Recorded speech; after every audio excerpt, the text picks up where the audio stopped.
Para sa pang sir, mga bossing yan. Ngayon, pakikita ko kung paano ko kinabit yung shifter natin. Kasi kahapon yung in-upload natin, hindi klaro no, kasi nga nagmamadali tayo, lakas ang ulan. Hindi pa klaro yung shifter natin no.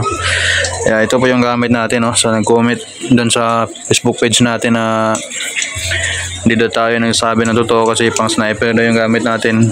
Pang raider po ito bossing no. Yan. Same lang. Yan. Magkapareha lang po yan sa Raider 150 ko is 4. Yan. Ang layo po sa forma ng sniper no. Ayan mga bossing na. Yeah. So ito lang po yung bossing no. Pag bili nyo straight out the box, ito po yung dito lang po kayo mag ano, bubutasan nyo lang to. Pag bili nyo wala po itong butas mga bossing. Pero parang ano na rin yan eh.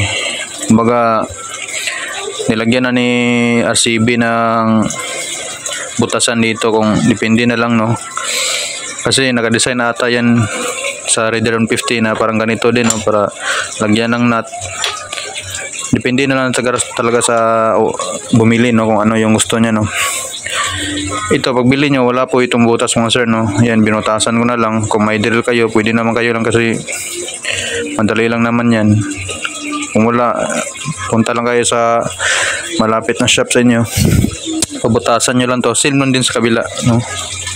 Dito lang, wala na pong ibang gagawin, dito lang. Tapos yung bracket na mga bossing is ito, kasama lang din po ito sa shifter natin. Ayan, kumbaga ito ang function ito dito, dapat yan kumbaga spacer yan dito sa Raider 150. Ito may dalawang butas po ito tsaka yan. Bali ito yung ginawa kong bracket no. Yan, kinabit ko lang doon sa lagayan ng bolt din sa stock may flash. Tapos yung ito naman para dito o dito, pwede dito, nasa inyo na no. Ayan gas-gas na nga oh. Kahapon just oh. Yan, kabit nyo dyan, lagyan nyo ng nut, yung stock lang din na nut. Yan, tapos bili lang kayo ng bolt tulad nito, depende na sa inyo kung ano yung gusto nyo. Ang sukat nito is 8x35. Yan, yun lang mga boss, wala nang ano, yan lang, wala nang, napaka basic lang no. Hindi na kailangan ng bracket, bolt lang tsaka pagbutas dito. Yan, tapos ito ganyan, pwede nyo rin ilagay dito kung gusto nyo ganun, depende na sa inyo no. Ayan, binaklas ko to kasi papalitan ko ng RCB itong brake master ko. Ayan, papalitan natin ng RCB to, para RCB all the way tayo no. Yun lang mga boss no. Ito pala no, sa mga nagtatanong is masi-search nyo lang to sa Shopee, search nyo lang na monoshock lowering kit, kita nyo agad to no. 250 pesos lang to mga boss, plus shipping fee mga 300 plus.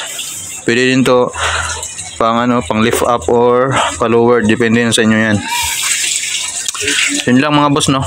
Ang gamit pala natin na bolt is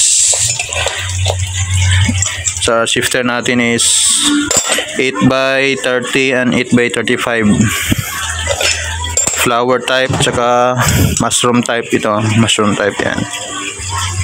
Same lang din dito, 8x30 dito sa shifter, 8x35 kasi para mas mataas ng konti. Kung stock naman yung dito 8x45 yun no, kasi mataas yan eh. Yun lang mga boss, pagka basic lang. Search nyo lang sa Shopee, RCB is for Raider 150. Yan, pakaangas. Yun lang yan, tapos na natin makabit mga boss yung brake master natin na RCB din. Yan, so ito pong ano hose di na tayo nagpalit, no. Binaliktad na lang natin ito kasi sasabit kasi ito dito. Talagang wala talagang paraan, no. Hindi, baliktarin lang, no. Isip na lang kung bibili kayo ng aftermarket, pero di ko trip yung aftermarket, no, dahil sa haba, no. Kaya ito na lang, no, binaliktad ko. Yan, all goods naman. Gana pa rin yung brake light nya, no. Nakaano pa rin yan dito sa likod. So ayan mga boss, all goods na. RCB all the way. So yun lang mga boss.